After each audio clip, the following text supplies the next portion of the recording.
and welcome. My name is Stephanie Linhart, Europe editor at The Banker, and I'm here with Rob Aird, partner at law firm Ashurst. Now, Ashurst has just published a report on the impact of the UK referendum, a potential Brexit, on the UK banking industry. Now, what would you say are the key points of that report? Well, it's quite interesting. I mean, the first point that we have to say is that, you know, at the moment there is no certainty as to what the model will be between the UK and Europe in the event of Brexit. And that has a number of implications. The primary one for the banking industry is to what extent we can get access to the single market as part of that deal. It's fair to say that the nature of the banks is such that some will not be perhaps so impacted as a result of losing that access to the single market, but there'll be some who have businesses which are extremely reliant on access to the European member states that will find a significant impact.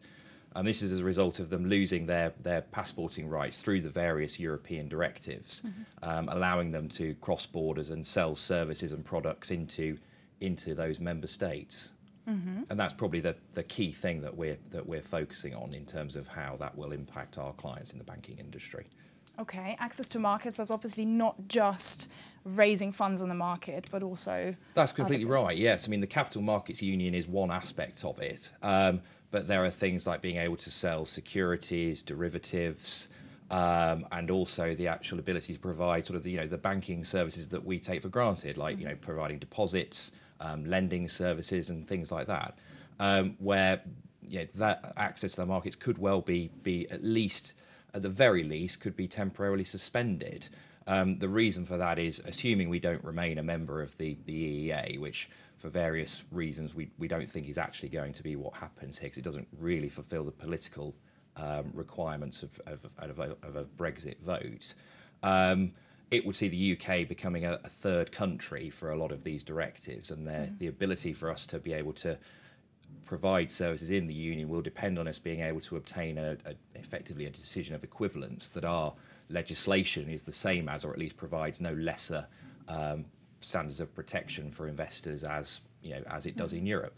And that, whilst people may say, well, of course we'll get that equivalence, many of the directives don't even cover how that decision is actually arrived at.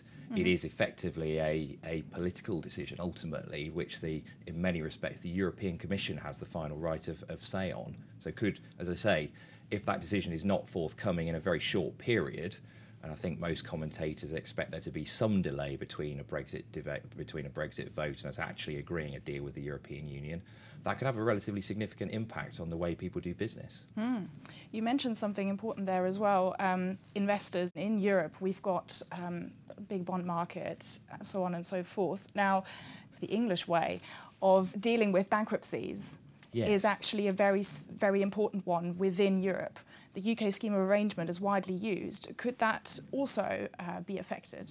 I mean, it very much could be. I mean, as you rightly say, the UK insolvency market has been is at the forefront of insolvency regimes throughout Europe, and certainly does have a significant market presence. As a result of Brexit, there is a possibility that several European regulations that effectively, safeguard how these various mechanisms, including schemes of arrangement, are enforced throughout Europe could fall away. And it does leave the prospect that actually European courts may decide that they will not respect those judgments, in which case the UK insolvency regime starts to perhaps lose its lustre. That could have an impact on UK lending, because the insolvency regime becomes no longer as certain. Cross-border financings perhaps come under pressure because of that. But so yes, I think certainly my colleagues who do specialise in insolvency regimes are looking at the potential Brexit with a seriously keen eye on what that impact may be. Now, what is actually the biggest risk if we look at the litigation process? There are so many issues. People say things could happen. Is it actually uncertainty that everyone's the most afraid of? I think that's probably right. I mean, the uncertainty across not just the insolvency judgments, although one could say that judgments are probably one of the lesser things. I certainly think my colleagues in our litigation department assume that that's going to be one of the lesser aspects of this. But I think the critical piece of this is that we just don't know where the end result is going to be. And that period of uncertainty will undoubtedly affect business confidence. There will be people that will see it as an opportunity to, press their own agendas on the shape of the UK and the markets. But undoubtedly, that uncertainty will manifest itself through a variety of different areas that will inevitably affect business confidence. Lastly, in or out? What's the right thing to do?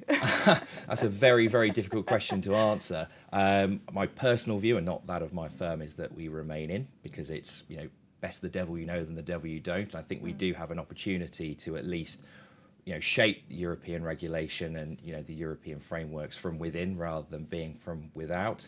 But I think at the moment it's very close to call. Rob Aird, partner at Ashurst, thank you very much. Thank you.